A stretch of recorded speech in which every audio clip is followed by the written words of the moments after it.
Pernyataannya Pak Beni Mamoto sebagai Kompolnas yang menjadi juru bicara kepolisian ini perlu ditegur oleh Menko Polhukam sebagai Ketua Kompolnas. Anda ini menjabat sebagai Kompolnas ini untuk memperbaiki Polri, bukan malah kemudian jadi juru bicara apalagi membela yang salah di dalam tubuh kepolisian.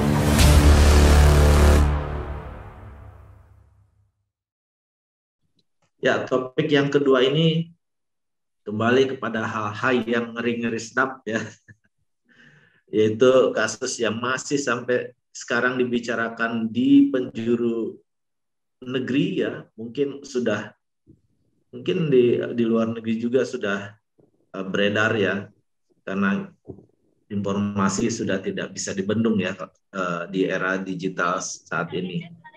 Ini tentang temuan baru kasus baku tembak Brigadir J dan Baradae dan dampaknya terhadap G20 ya. Dan ternyata ini kasus ini semakin berkembang itu bahwa diberitakan, diinformasikan bahwa CCTV sudah ditemukan yang katanya tersambar petir ya.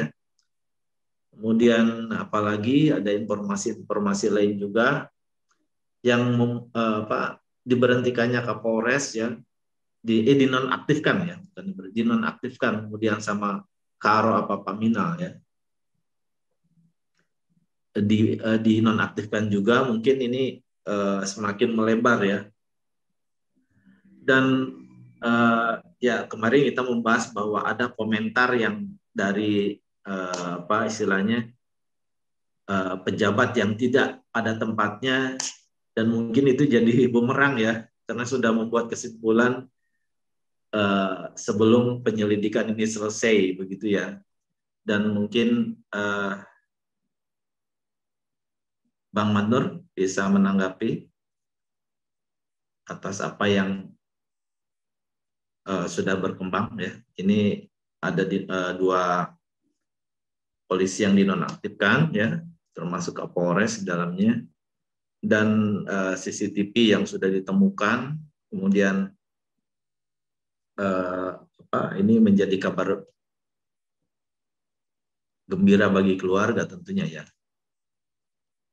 Bang Mus, barangkali ada yang mau dikomentari, silakan. Ya, sebentar. Bang Mater belum belum komen.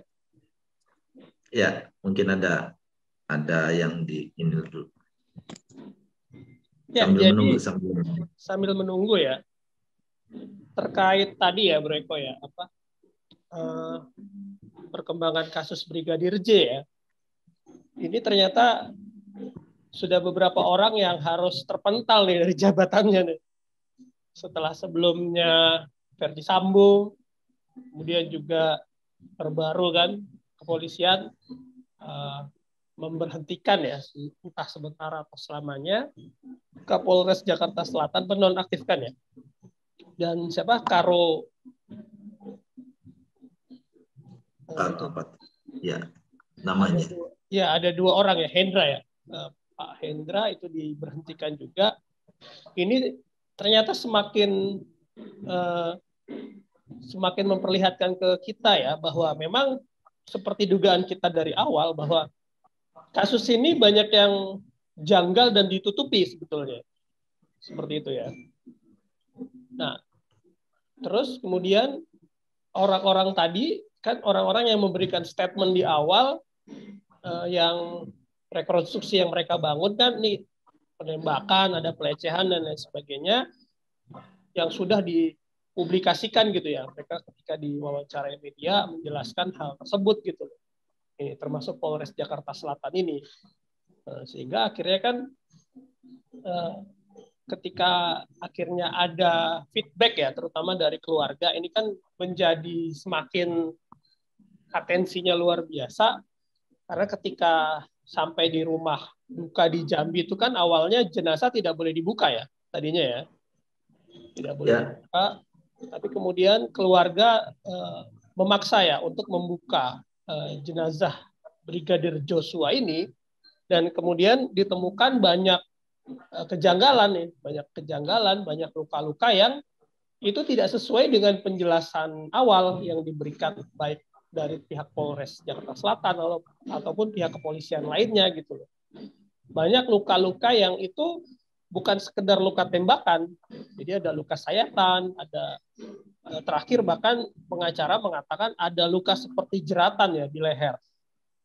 Nah, seperti itu. Jadinya kan akhirnya ketika kasusnya ini berkembang,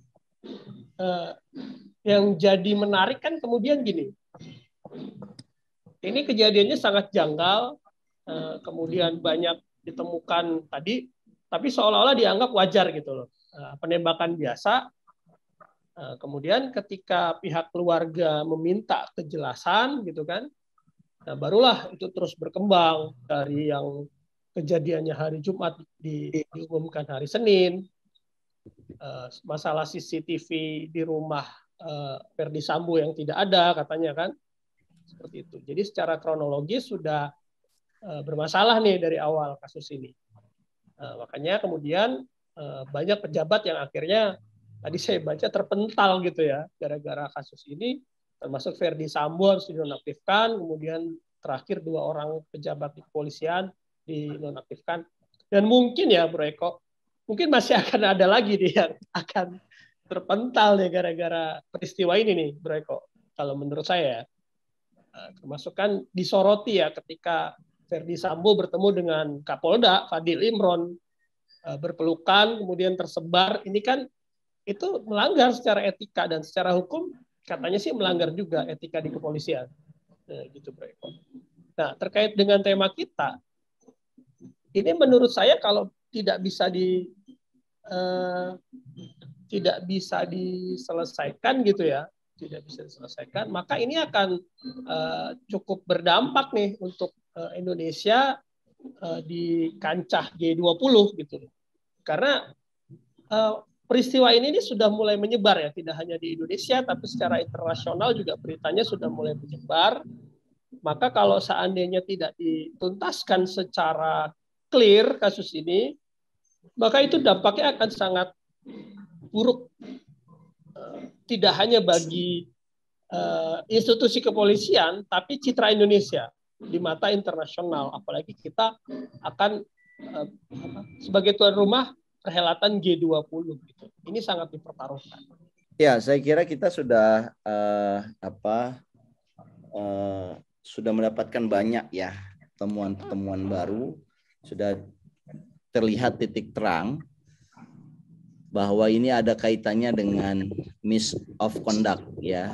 Ini ada kaitannya sama pelaku kejahatan di dalam oknum kepolisian ya. Ini kelihatannya sudah ke arah ke situ. Dan kalau dilihat dari apa yang kemudian disampaikan oleh masyarakat, disampaikan juga oleh pihak kepolisian ya, bahwa ini memang ada simpang siur informasi pada awalnya karena ingin menutupi kejahatan yang dilakukan oleh oknum internal kepolisian.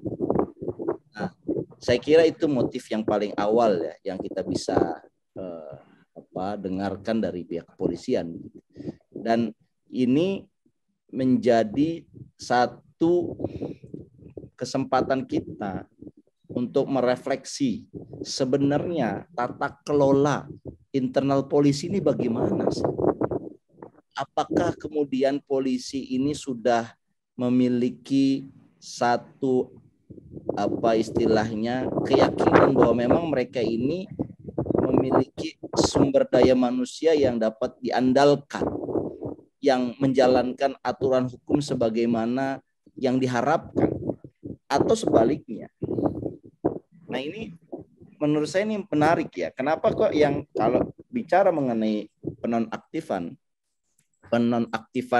kepolisian ini kan sudah 3 orang ya, dan ini kan para perwira tinggi semua ya kan. Apa pangkatnya Mus? Brigjen semua ya saya kira ya. Bintang 1. Dan mungkin akan bisa lagi bertambah Bang. Ini yang akan kena ini Bang. Exactly, itu yang saya ingin katakan. Sekarang ini sudah 3 dan ini adalah para bintang 1 yang notabene-nya mereka ini kan harusnya menjadi contoh, menjadi example of excellence dari seorang polisi. Nah, apa ini ada satu shifting bahwa kinerja kepolisian ini ada sudah mulai mengedepankan bukan lagi fakta dan kebenaran yang menjadi perjuangan mereka, tetapi ada sesuatu hal yang lain, ya, yang kita tidak tahu apakah ini adalah keinginan untuk mengejar kekuasaan, keinginan untuk mengejar uang dan sebagainya gitu. Karena ini kita prihatin juga kalau kita melihat institusi kepolisian yang tugasnya begitu mulia, menegakkan kebenaran, mengayomi masyarakat. Tapi kemudian kita dihadapkan satu apa istilahnya, satu fenomena yang umum, ternyata kepolisian kita tidak melakukan fungsinya dengan baik. Maka kita sebagai warga masyarakat, kita perlu sangat khawatir, bro. Jangan sampai ada serigala berbulu domba. Serigalanya ini adalah pelaku kejahatan, orang punya mental kejahatan, ingin merampas propertinya dari masyarakat, tetapi mereka berseragamnya adalah domba. Tidak bersalah, bahkan sebaliknya. Nah, ini yang kemudian masyarakat kita yang dirugikan dari institusi kepolisian yang tidak presisi gitu ya, yang tidak amanah menjalankan tugasnya. Nah, kayaknya ini ada hal yang perlu kita evaluasi, dan kalau kita kaitkan dengan G20, bahwa G20 ini kan pertemuan negara-negara besar. Pertemuan, apalagi kita sebagai tuan rumah, kita harus menjamu bahwa keamanan, ketertiban para tamu undangan G20 ini sangat prima. Nah, ketertiban dan kenyamanan para tamu ini kan ditentukan bagaimana kehandalan aparat-aparat keamanannya. Nah, kalau aparat keamanannya ternyata tercelah, ya tanda kutip ya, karena kejadian baku tembak ini, maka negara G20 jadi khawatir jangan-jangan keselamatan saya pun tidak terjamin, ataupun kalaupun saya ingin terjamin keselamatannya, saya harus mengeluarkan ekstra tenaga untuk penyediaan aparat keamanan. Nah, saya kira kalau ini dampaknya, ini bahaya buat G20. Jadi citra kepolisian yang memburuk ya kredibilitasnya di tengah kita sedang menyelenggarakan event besar, maka ini akan merusak reputasi kita sebagai bangsa.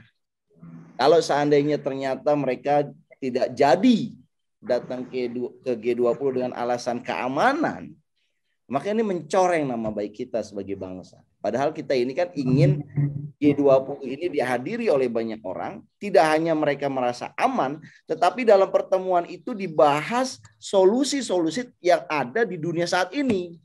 Perang Ukraina Rusia, kelangkaan pangan, stagflasi ya, stagnan dan inflasi. Itu kan dicarikan pemecahannya secara multilateral. Itu kan keinginan kita idealnya. Nah, kalau kemudian kenyamanan ini, keamanan ini terganggu karena citra aparat keamanannya yang sedang buruk, tentunya sulit kita berharap G20 ini akan sukses. Dan saya kira ini ya, kalau dikaitkan dengan dampak pertemuan G20 puncaknya nanti di bulan November, saya kira ini harus menjadi kewaspadaan tinggi para aparat keamanan untuk segera menyelesaikan kasus ini sebenar-benarnya, seadil-adilnya dan setransparan mungkin. Nyatakan yang bersalah itu bersalah meskipun itu adalah internal dari aparat keamanan. Demikian, bro. Ya, baik. Ini ya kita tunggu, kasusnya akan terus berkembang. Saya kira akan menyeret semakin banyak nama ya. Sepertinya begitu, seperti yang sudah terjadi. Dan Bang Mos, ada tambahan atau sudah cukup? Iya, jadi ini kan semakin kemari ini berkembangnya ini luar biasa ya kasus ini, dan mungkin nggak tahu ya apakah diprediksi dari awal atau tidak akan terjadi seperti ini. Banyak akhirnya bintang-bintang yang berguguran katanya nih gara-gara kasus ini. Jadi yang harus dinonaktifkan dan lain sebagainya. Dan apakah ini akan terus berkembang? Ini yang kita belum tahu.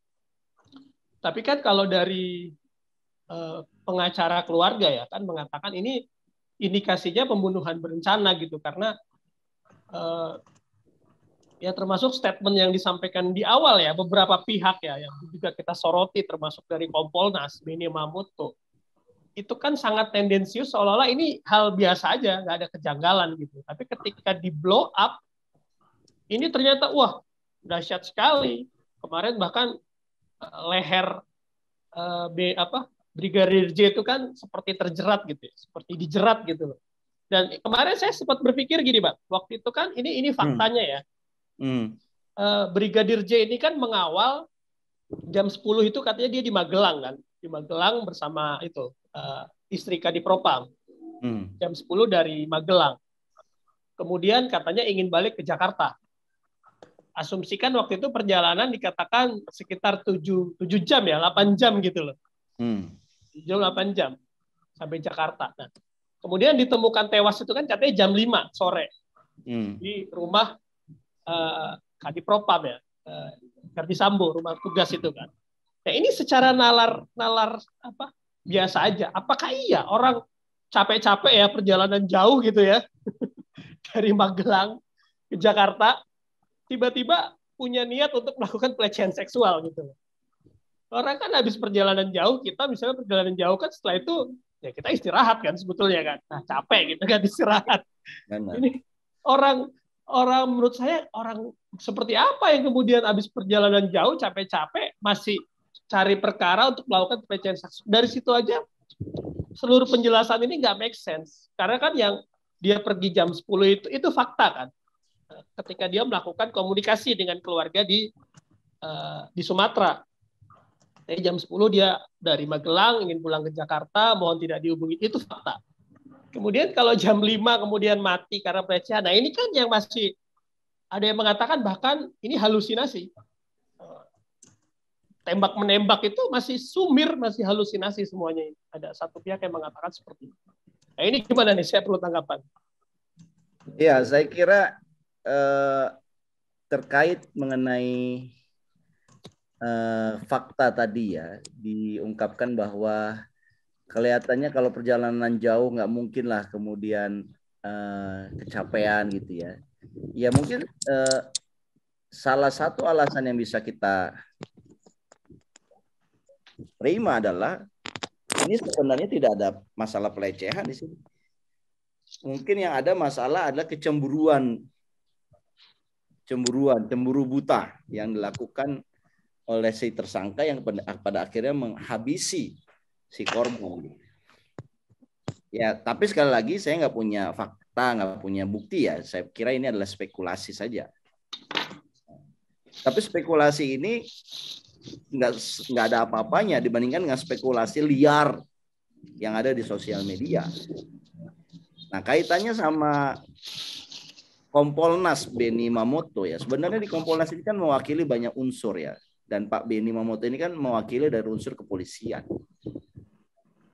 Menurut saya seharusnya unsur dari manapun yang di dalam Kompolnas itu harus melakukan tugasnya sesuai dengan kelembagaannya. Kelembagaan Kompolnas dibentuk itu bukan untuk memuji-muji kepolisian yang ada saat ini. Apalagi menjadi juru bicara kepolisian. Kompolnas itu malah adalah lembaga yang mengawasi kinerja kepolisian meskipun dia tidak punya hak untuk intervensi. Dia hanya bisa melaporkan temuannya itu kepada presiden karena yang bisa menegur, yang bisa mengkoreksi langsung atasan kepolisian yaitu presiden. Jadi fungsi Kompolnas itu adalah fungsi yang mengawasi agar kepolisian itu bertindak sebagaimana fungsinya. Kalau kemudian kepolisian ini sudah melenceng dari fungsinya yang tadinya mengayomi masyarakat, malah menjadi pelaku ya apa istilahnya kejahatan, pembunuhan lagi kan, ini kejahatan yang tingkat tinggi terhadap anak manusia kan pembunuhan. Kejahatan tingkat tinggi ya, dan itu dibiarkan oleh Kompolnas, maka publik akan bertanya lah, peran Kompolnasnya ngapain aja kan? Dia harusnya mengkoreksi, memastikan Kepolisian Republik Indonesia ini bekerja sebagaimana yang diharapkan oleh publik, sebagaimana juga janjinya Pak Presiden. Nah, saya kira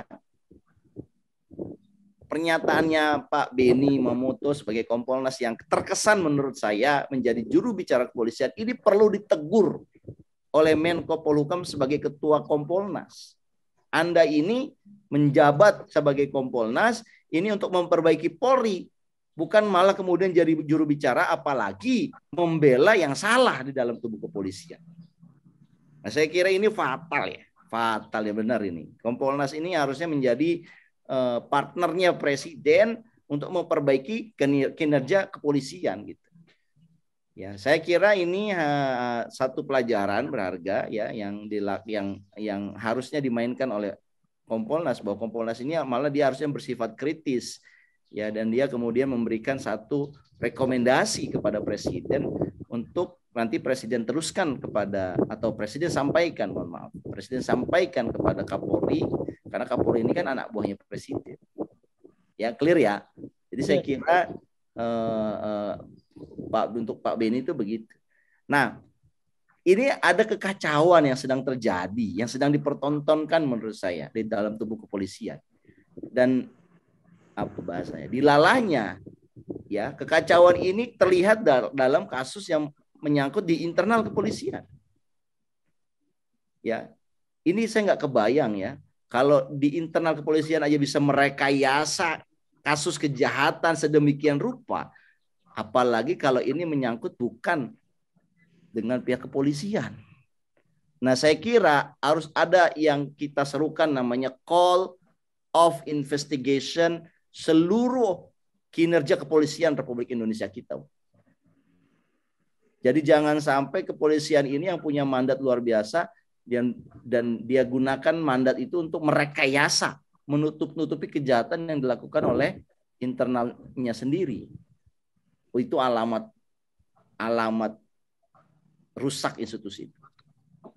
Dan saya nggak tahu, kalau kata Mustafa tadi prediksinya tidak hanya 3 orang jenderal ini, mungkin akan ada berkembang yang lain, ya bisa jadi.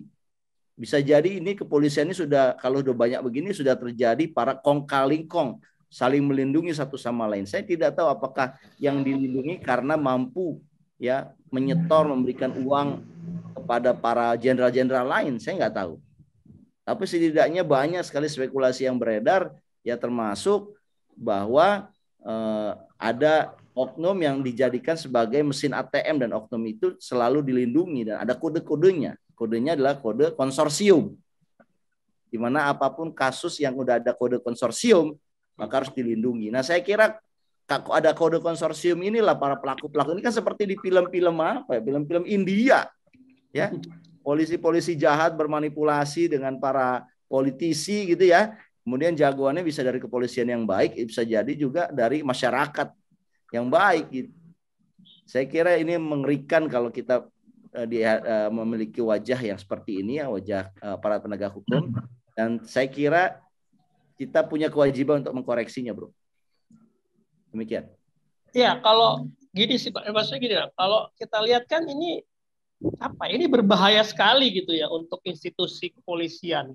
Kalau memang makanya pertaruhannya itu sebetulnya kalau sekarang berkembang ini nggak cuma kepolisian, tapi Indonesia sebetulnya, citra Indonesia kalau kita kaitkan dengan G20. Karena kan ini dipertaruhkan gitu ya. Sehingga kewibawaan nggak cuma Kapolri, tapi Jokowi, Presiden Jokowi juga dipertaruhkan nih kredibilitasnya. Apakah kasus ini bisa clear gitu loh, sesuai dengan fakta yang ada. Hanya kan semua statement ini kan terjadi karena semua statement yang dikeluarkan kepolisian ini tidak masuk secara logika. Artinya secara urutan itu nggak masuk gitu loh. Secara cerita tidak masuk, tapi kan itu yang kemudian justru disebarkan juga oleh Beni Mamoto ya, Kompolnas, yang maksudnya udah informasinya itu janggal, sumir, tapi malah terus disebarkan. Ini kan sama aja menyebarkan berita hoaks ya, kebohongan. Dan itu sebetulnya ada pasalnya juga gitu kan. Seperti itu. Nah, makanya saya sih melihat dalam hal ini Kapolri juga akan berpikir ulang, misalnya ada kejanggalan atau ada informasi yang dia tahu kemudian dia coba untuk Karena ini publik sudah tahu, sudah terbuka semuanya, nggak bisa lagi. Karena yang dilawan oleh kepolisian ini pada akhirnya bukan sekedar kuasa hukum Brigadir J ini dan keluarga, tapi seluruh rakyat Indonesia, menurut saya. Jadi akan sangat beresiko banget kalau dia sampai dan ternyata nggak cuma polisi aktif ya saat ini yang memantau ini, bahkan para purnawirawan juga sudah banyak Bang yang berstatement di media maupun di kanal-kanal YouTube itu yang memberikan atensi terhadap kasus itu. Ya, ya baik. Saya kira Kapolri juga tidak akan ambil resiko untuk apa istilahnya melakukan hal yang tidak pada tempatnya ya melihat ini, karena ini menyangkut institusi besar dan pandangan masyarakat mungkin sebagian besar pandangan masyarakat lagi menuju ke kinerja beliau ya. Kayaknya ya kita apa istilahnya berharap dan bisa percaya bahwa Pak Kapolri bisa menjalankan sebagaimana mestinya ya, secara objektif ya dan transparan. Dan ya kita berharap semuanya berharap begitu, dan kita tunggu hasilnya, semoga dalam waktu dekat ini sudah bisa diinformasikan kepada masyarakat. Ya mungkin sudah banyak yang kita bahas untuk topik yang ini ya. Kita bisa berlanjut ke topik berikutnya. Ya, baik pemirsa, sebelum kita lanjutkan, satu lagi topik terakhir, jangan lupa untuk like, share, komen, dan subscribe channel Abah Nur Hidayat, dan klik tombol lonceng untuk mendapatkan informasi update berikutnya.